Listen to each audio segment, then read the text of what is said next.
Hey everybody! So today I wanted to raise awareness for a certain issue that I don't think gets a lot of attention, and I think it should, and that would be teen depression. I'm speaking from firsthand experience. It's a very dangerous place to be mentally. It could be any teenager struggling with it. The signs aren't going to be obvious. It's going to be pretty well hidden, but the struggle is there nonetheless, and I think it happens a lot more than we are willing to recognize. So I just wanted to share my story with you really quick. So most of you know me as the happy, bright, cheery Hannah, but unfortunately I was not always like this. A couple of years ago, in particular, I really heavily struggled with depression and just was a very angry person, very moody, just sad all the time, tired all the time, and I kept track of my feelings in a series of journals. And here's one of my journals.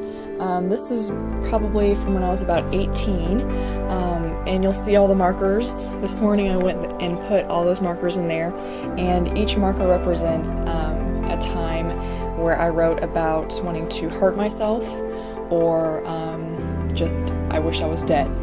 Yeah, that's kind of a lot, and I didn't even mark all of them, but I just want to show you guys this is real. This is a real thing, and I actually struggled with this.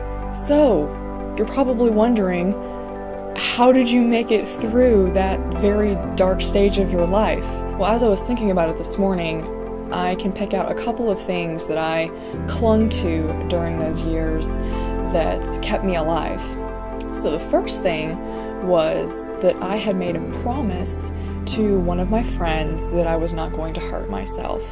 I had this little shard of glass that I kept at my desk, and I'd take it out and look at it every once in a while, or actually a lot of times, and I just think about, how easy it would just be to just, sit there and cut myself. I know a lot of people are just mind-boggled that someone would even think to cut their body.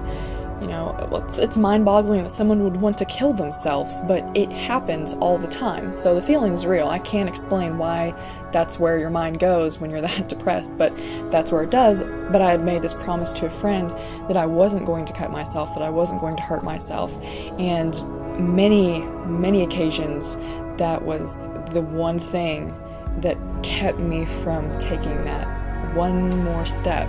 The second thing that helped keep me sane was my journaling. Because I didn't share my feelings with anybody, I kept it all inside of myself. I didn't let anyone know what was going on.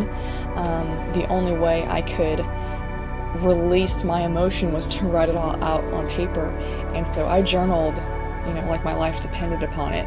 That's why I have journal after journal after journal with all these emotions and feelings. And the third thing that kept me alive during that very, very dark stage of my life was crying out to God. I wouldn't be here today without Him. And there were a lot of times where I felt like He wasn't working, He wasn't doing anything, He wasn't even listening to me. Sometimes I doubted that He was even there, that He was even real, but, I kept calling out to Him and I kept crying out to Him. And there are also, different places in my journals where I wrote down scriptures that just kind of spoke to where I was at. And this is one of them. This is Jesus in the Garden of Gethsemane before He goes to be crucified. He says, "My soul is overwhelmed with sorrow to the point of death." And I just wrote underneath of it, Jesus knows, and that's so true.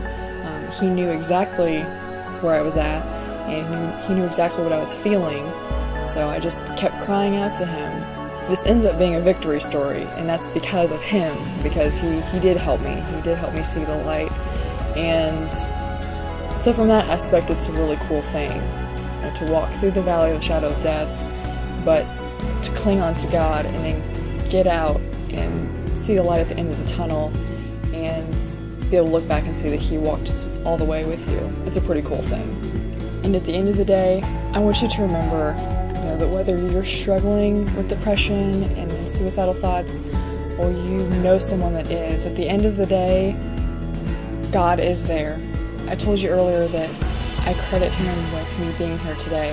I 100% believe that. He turns my defeat into a victory, and He can do that for you too. I just want to leave you with a few verses that I wrote down in this journal that really spoke to me throughout this time. I sought the Lord, and He answered me. He delivered me from all of my fears. Those who look to Him are radiant. Their faces are never covered with shame. I know this has been kind of a depressing heart talk, but it's really been from the heart, and I just hope that my story can help at least one person who may be struggling with depression right now, and maybe open someone's eyes to the fact that teen depression is a real thing, and so many teens are struggling with it every single day, silently, all alone in their rooms struggling with this, and no one knows. So reach out and speak life into the young people around you, because you never know when your words or actions may be the last lifeline for someone, and that may be the one thing that keeps them going for one more day. Am I the only one I know? Waging my wars behind my face and above my throat.